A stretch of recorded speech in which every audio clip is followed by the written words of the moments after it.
One of the most famous tanks of the Second World War, comparable only to the legendary T-34 and Tiger, was Panther. It was designed as a Wunderwaffe, capable of turning the tide of the war. However, the miracle didn't happen again. Despite the powerful frontal armor, rational angles of inclination of the armor plates, and an excellent cannon capable of hitting any enemy tanks, the first experience of the combat use of the Panthers wasn't definitely a success. They suffered heavy losses on the course bulge. Panthers were vulnerable in the lateral projection not only for 76mm anti-tank guns, but even for 45mm anti-tank guns. The situation only worsened in 1944 when the new T-34, 85 and even more powerful anti-tank systems began to enter service with the Red Army, and the quality of German armor fell sharply due to a shortage of alloying additives. If we take into account the exceptional technical complexity and high cost of the Panther, all its advantages fade. Nevertheless, many Western historians continue to call the Panzer V the best tank of the World War II. What is this myth based on? Why, unlike the Allies, who considered the Panther a terrible enemy, did Soviets place Panther much lower than the Tigers?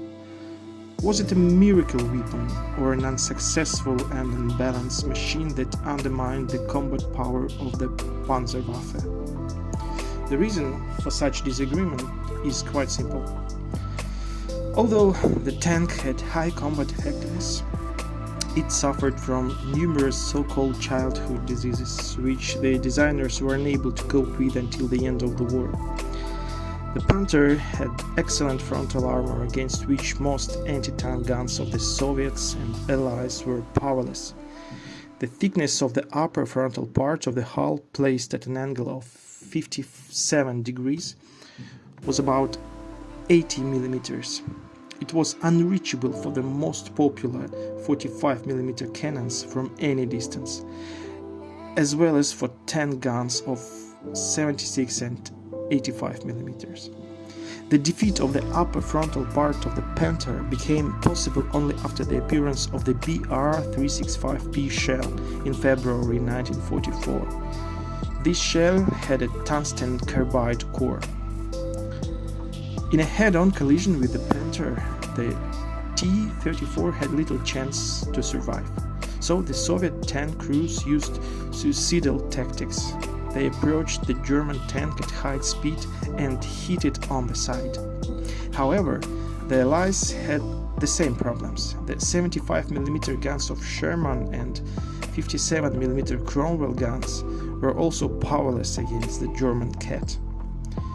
The lower frontal part of the armor had 60mm, and it was confidently hit by all of the listed guns, but it also had to be aimed.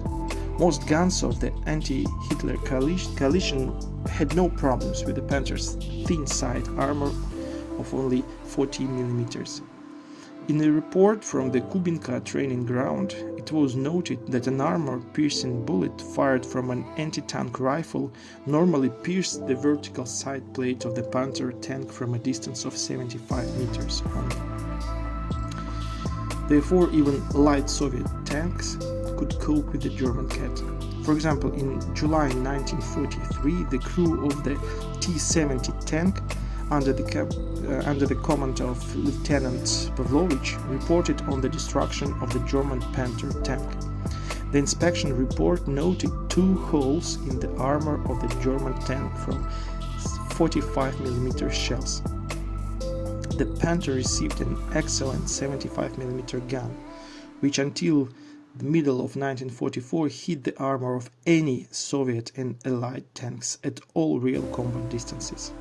and only the Is-2, which appeared at the end of the war with a straightened vertical frontal plate, could hold German Cat shells.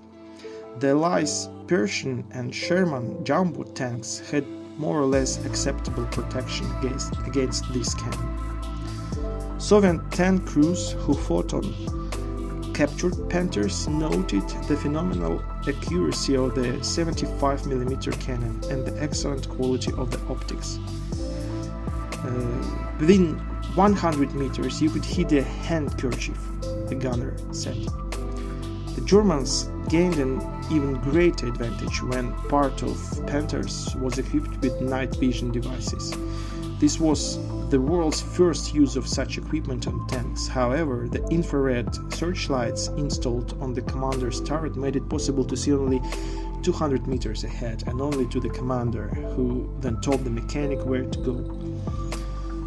The advantages of the gun were hidden by the turret rotation mechanism, which only worked if the main engine was running.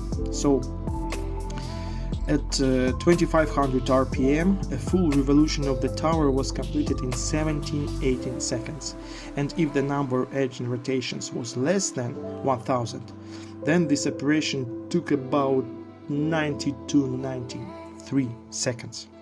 Rotating the turret manually was even more difficult. One revolution of the wheel rotated the turret by only 0.36 degrees. For a full revolution you had to turn the wheel 1000 times. In addition, with a tank roll of 5 degrees it was completely impossible to rotate the 7.5-ton turret. At the same time, the rival of the Panther T-3485 had a turret rotated by an electric motor which did not depend on the operation of the tank's engine and allowed the turret to make a full rotation in 18 seconds. Due to the fact that all the diesel fuel went to the fleet, it was decided to install a Maybach HL 230 gasoline engine on the Panther. Its declared power of 700 horsepower was not always achieved, and in general it was frankly not enough for a 45-ton tank, so the Panther didn't even run but crawled over rough terrain. The Panthers had an automatic fire extinguishing system in the engine compartment, but this still didn't save the tank. When a shell hit the engine, the tank almost always caught fire. The transmission also had low reliability, suffering from breakage of gear teeth when changing gears. The fact is that their production involved metal of the lowest quality. A shortage of resources forced the Germans to save on everything.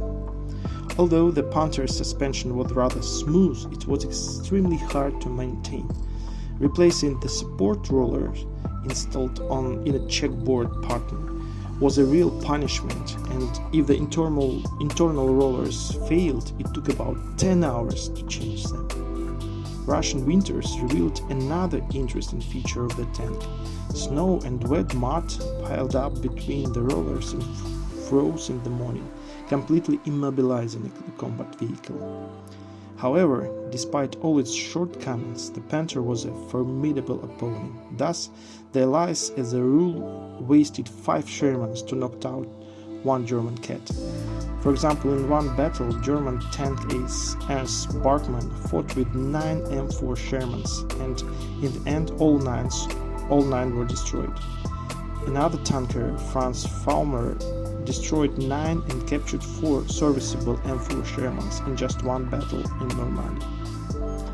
In general, the Panther can be considered one of the most successful German tanks, if not for numerous design flaws. The Panther was a formidable opponent, but at the same time it burned like any other tank and broke down much more often than others. That's it.